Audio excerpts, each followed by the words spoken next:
Les lasagnes trônaient, intactes, au centre de la table de la salle à manger. Ma mère avait insisté pour ce dîner de famille. Quelque chose d'important à discuter, avait-elle dit.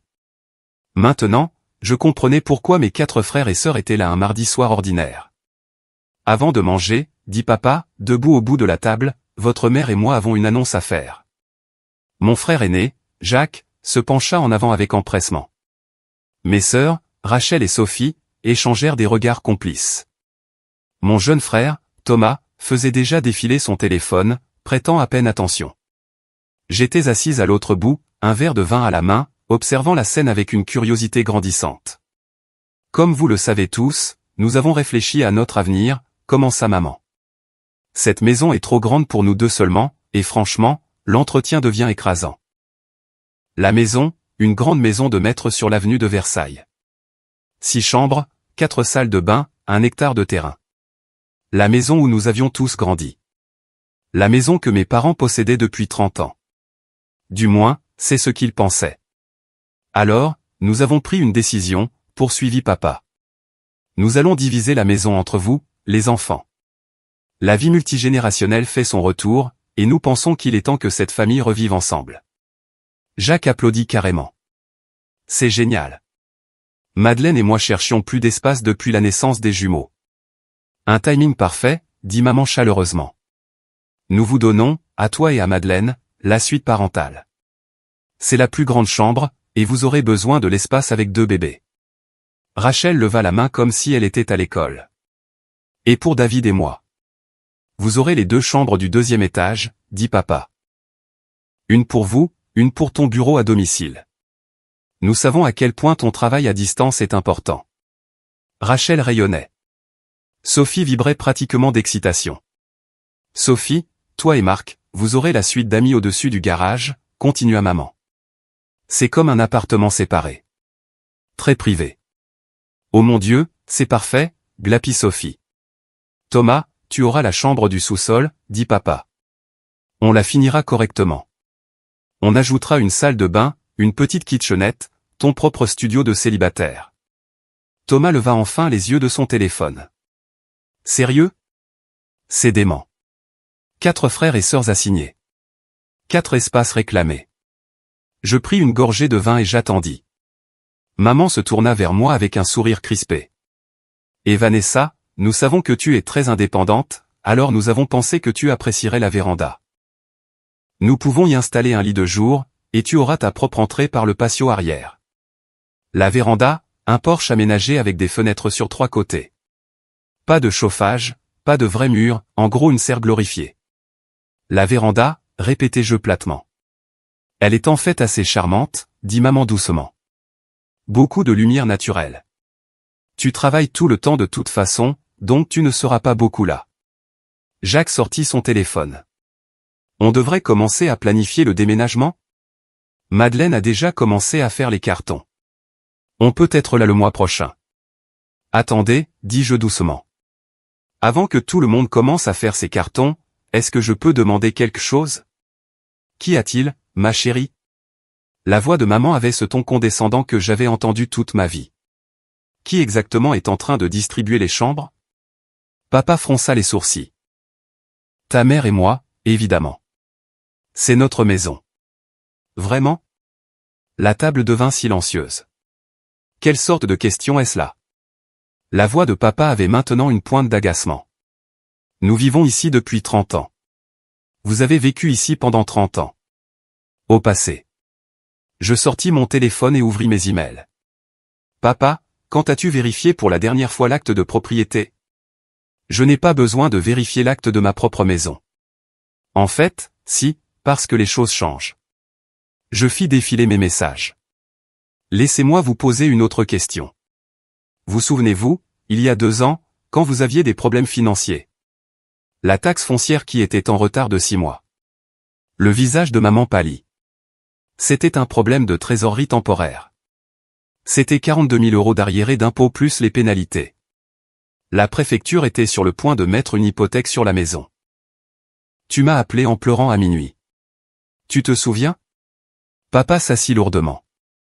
Nous avons réglé ça. J'ai réglé ça. J'ai payé les arriérés d'impôts. Les 42 000 euros, plus les 16 000 euros de pénalité. Ensuite, j'ai remboursé votre prêt immobilier, 162 000 euros de plus. Et puis je vous ai acheté la maison pour le solde de l'hypothèque de 260 000 euros. Silence complet, à l'exception du bruit du téléphone de Thomas heurtant le parquet. Quoi? La voix de Jacques se brisa. Je tournai l'écran de mon téléphone vers eux, montrant les registres de la propriété de la préfecture. Voici l'acte, enregistré auprès du greffe du tribunal il y a 23 mois. Propriétaire officiel, Vanessa Marie Dubois. C'est moi. Rachel m'arracha le téléphone des mains, fixant l'écran. Ce n'est pas possible. C'est très réel. Registre public. Vous pouvez le vérifier vous-même. Référence cadastrale AB 152. Acheté le 15 mars, il y a 2 ans, pour un total de 480 000 euros, couvrant les arriérés d'impôts, les pénalités, le prêt immobilier et le reste de l'hypothèque. Sophie avait l'air sur le point de s'évanouir. Maman? Papa? Les mains de maman tremblaient. C'était censé être temporaire. Tu as dit que tu nous aidais. Je vous aidais en achetant votre maison avant que la préfecture ne la saisisse. Vous avez signé un acte de vente me transférant la pleine propriété. Tu étais là à la signature, papa. Tu as signé les papiers. Je pensais que nous renégocions le prêt, s'éleva la voix de papa. Le notaire a parlé de restructuration. Le notaire a dit que vous transfériez la propriété pour éviter une saisie. Vous avez entendu ce que vous vouliez entendre. Jacques se recula de la table. Donc, tu dis que tu possèdes cette maison? Entièrement? Chaque centimètre carré. Je paie les impôts fonciers, l'assurance et l'entretien depuis 2 ans. Nouveau toit l'été dernier, 34 000 euros. Remplacement du système de chauffage, 14 000 euros. Réparation des fondations, 20 000 euros. Un investissement total de 550 000 euros. Thomas était devenu complètement blanc. Mais nous allions emménager. Vous alliez emménager dans ma maison sans me le demander. Légère différence. La voix de Rachel était stridente. Pourquoi ne nous as-tu rien dit? Vous dire quoi? Que j'ai sauvé maman et papa de tout perdre? Que je subventionne leur style de vie depuis 2 ans? Quand l'aurais-je mentionné? À Noël, quand vous étiez tous trop occupés pour venir. À Pâques, quand seul Thomas est venu. À l'anniversaire de maman, quand personne n'a appelé. Les accusations flottaient dans l'air comme de la fumée. C'est insensé, dit Jacques. Tu ne peux pas simplement. Tu ne peux pas posséder la maison familiale. Je ne possède pas seulement la maison familiale. Je sortis un autre document. Je possède un portefeuille immobilier d'une valeur de 1,9 million d'euros. Cette maison, plus 3 propriétés locatives en ville, plus un bâtiment commercial sur la rue de Rivoli. Mais vous ne le sauriez pas, parce qu'aucun de vous ne m'a jamais demandé ce que je fais dans la vie, à part quelque chose dans la finance. Tu as dit que tu étais analyste, protesta faiblement Sophie. Je suis analyste. Une analyste principale en investissement qui gagne 200 000 euros par an. Qui investit dans l'immobilier depuis l'âge de 26 ans. Qui a construit quelque chose de substantiel pendant que vous supposiez tous que je joignais à peine les 2 bouts. Maman retrouva sa voix. Tu nous as laissé croire que nous la possédions encore. Pendant 2 ans, tu nous as laissé croire que c'était notre maison. Vous n'avez jamais demandé. Vous vivez ici sans payer de loyer, et je paie toutes les factures. J'essayais de vous laisser garder votre dignité, mais apparemment, cette courtoisie vous a fait penser que vous pouviez distribuer mes chambres. Le visage de papa était rouge. Nous sommes tes parents. Comment peux-tu nous faire ça? Faire quoi? Vous sauver de la saisie, payer vos dettes, entretenir votre propriété, ou refuser de vous laisser diviser ma maison comme si c'était une propriété communautaire? Sous la table, mon téléphone vibra. Un texto de mon avocat, Marc Weber. Document prêt. Dois-je procéder? Je répondis, oui. Envoyez tout. Que se passe-t-il maintenant? Demanda Rachel, sa voix faible. Maintenant, vous rentrez tous chez vous, dans vos vraies maisons. Pas ma maison. Tu nous mets dehors? La voix de maman se brisa. Nous sommes ta famille. Je ne vous mets pas dehors. On ne peut pas être mis dehors d'un endroit où on n'habite pas. Mais maman et papa. Je l'ai regardé directement. Nous devons avoir une conversation différente sur le loyer, sur les attentes, sur le fait que je suis votre propriétaire depuis 2 ans sans qu'aucun de vous ne le sache. Un loyer? Papa avait l'air comme si je l'avais giflé. Tu veux que nous payions un loyer? Le prix du marché pour une maison de cette taille est de 3 800 € par mois. Je vous ferai un prix familial. 2 250 €. Le premier mois est dû dans 30 jours.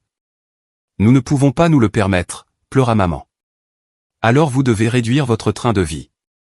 Il y a de jolis appartements de 2 chambres sur la rive gauche pour 1 600 € par mois. Beaucoup plus appropriés pour 2 personnes. Jacques se leva brusquement. C'est de l'extorsion. C'est la réalité. Je possède la maison. J'ai été généreuse pendant 2 ans. Ça se termine maintenant. On va se battre, dit Rachel. On va prendre un avocat. Allez-y. Mon avocat est Marc Weber du cabinet Weber et Associés. Il sera ravi de montrer à votre avocat l'acte de vente, les documents de la signature et les registres de paiement. Tout est légal, tout est enregistré, tout est à moi. Sophie pleurait maintenant. Comment peux-tu être si cruel? Cruel? Vous êtes tous venus ici en prévoyant d'emménager dans ma maison sans me consulter. Vous avez divisé mes chambres, attribué mes places de parking, réclamé mes placards, et c'est moi qui suis cruel parce que je dis non. Thomas attrapa ses clés. Je me casse d'ici. Bonne idée. Vous devriez tous partir. C'est toujours la maison de mes parents jusqu'à ce que nous trouvions de nouveaux arrangements. Mais ce n'est pas votre future solution de logement. Un par un, mes frères et sœurs partirent. Jacques claqua la porte. Rachel était au téléphone avec son mari avant même d'atteindre sa voiture. Sophie partit en pleurant. Thomas démarra en trombe. Maman et papa restèrent assis, dans un silence stupéfait, à la table de la salle à manger. Les lasagnes avaient refroidi. Le dîner de famille avait implosé. Je n'arrive pas à croire que tu aies fait ça, dit finalement maman, à un dîner de famille, devant tout le monde. Vous avez annoncé des attributions de logement à un dîner de famille devant tout le monde. J'ai juste corrigé les faits. Nous sommes tes parents, dit faiblement papa.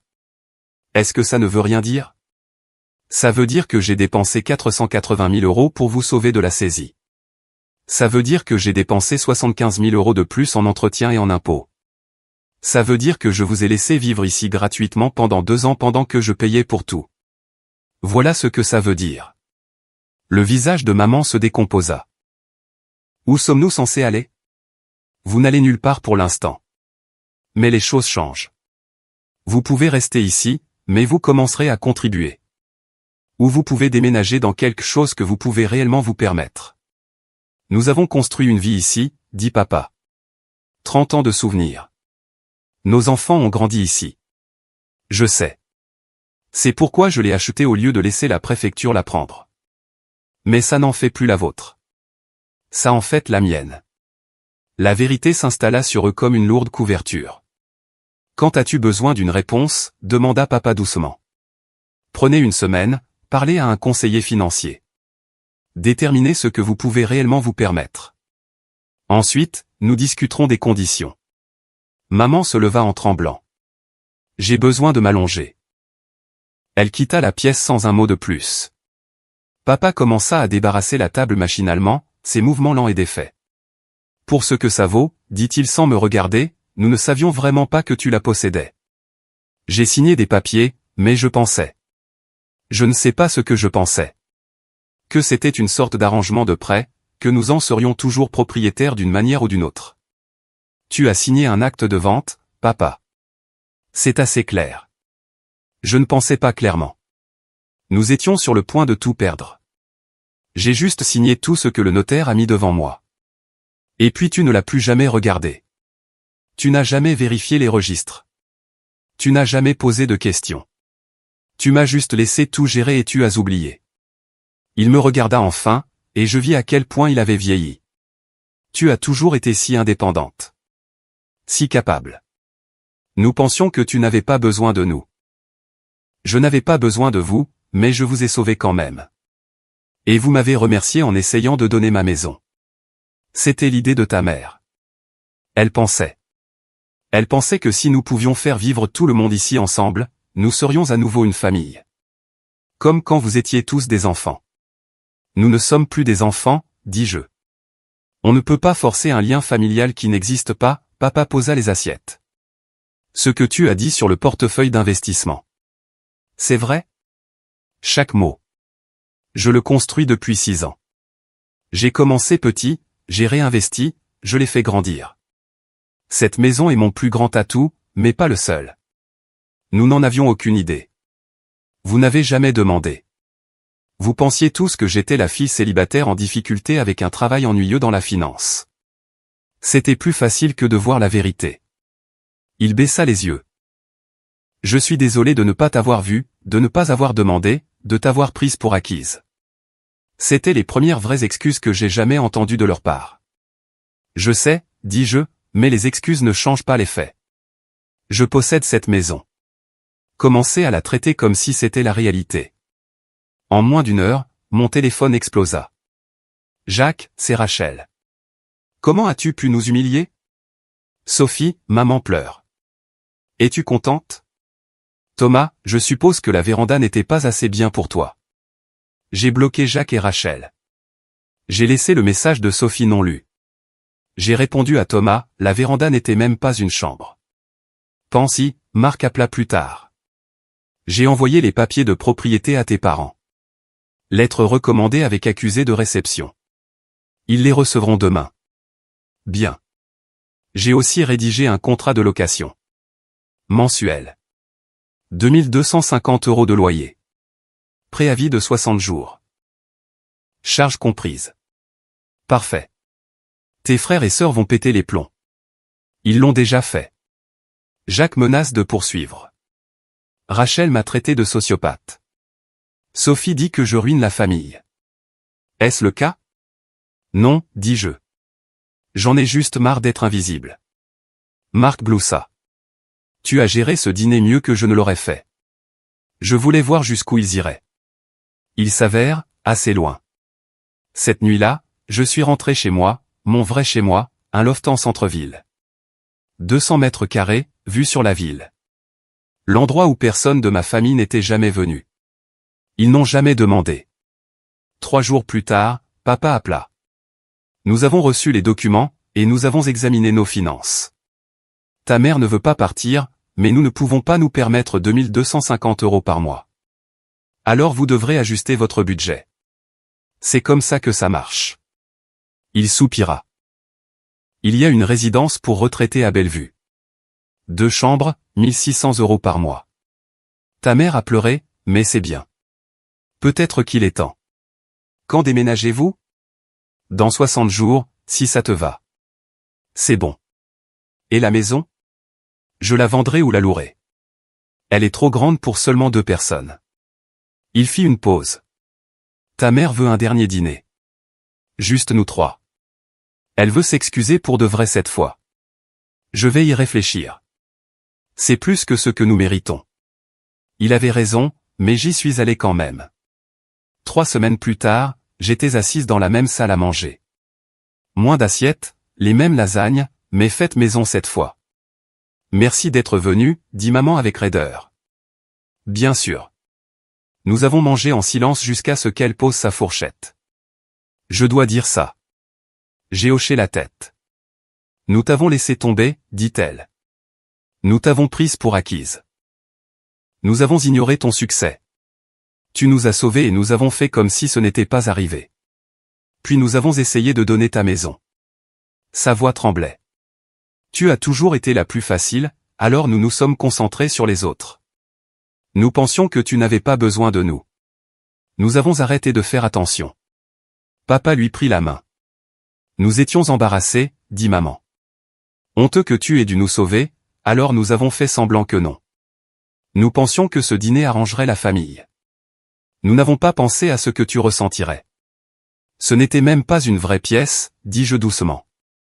Je sais, murmura-t-elle en pleurant. Tu méritais plus. Tu méritais le respect. Au lieu de ça, nous t'avons donné une véranda. Vous auriez pu simplement demander, dis-je, avant de diviser ma maison. J'aurais dit non, mais au moins vous auriez demandé. Papa hocha la tête. Nous aurions dû demander pour tout. Nous avons cessé de voir qui tu étais. Ce n'était pas parfait, mais c'était réel. Je ne vous rendrai pas la maison, dis-je. Nous ne nous y attendons pas, dit maman. Nous voulons juste que tu saches que nous comprenons maintenant ce que nous avons fait et ce que nous avons perdu. Qu'avez-vous perdu? Elle me regarda. Tu ne viens pas à Noël, n'est-ce pas? Non, dis-je. Pas tant qu'ils seront encore en colère d'avoir perdu quelque chose qui ne leur a jamais appartenu. Nous comprenons, dit papa. Si jamais tu veux nous rendre visite, nous serons à Bellevue. Appartement 247. Ce n'était pas le pardon, mais c'était un début. 6 semaines plus tard, je me tenais dans la maison vide. Mes parents avaient déménagé. Les pièces résonnaient de souvenirs. 3 offres déjà, chacune au-dessus du prix demandé. Mon téléphone vibra. Sophie, je suis désolé. Je comprends maintenant. Pouvons-nous parler? Peut-être, ai-je texté. Laisse-moi du temps. Une autre vibration, de l'investisseur. Offre finale. 700 000 € en espèces. Signature dans 30 jours. Je regardais une dernière fois la maison silencieuse. La cuisine, l'ancienne chambre, la véranda baignée de lumière. Puis je jetai un coup d'œil à mon application de portefeuille. Mes autres propriétés, mes économies, ma vie. J'ai texté en retour, envoyé les contrats. La maison appartiendrait bientôt à quelqu'un d'autre. Mais la leçon resterait avec moi. Parfois, sauver sa famille signifie se sauver soi-même d'abord. Parfois, l'amour signifie s'éloigner. La véranda brillait alors que je partais. Il m'avait offert une serre. J'ai construit un empire à la place.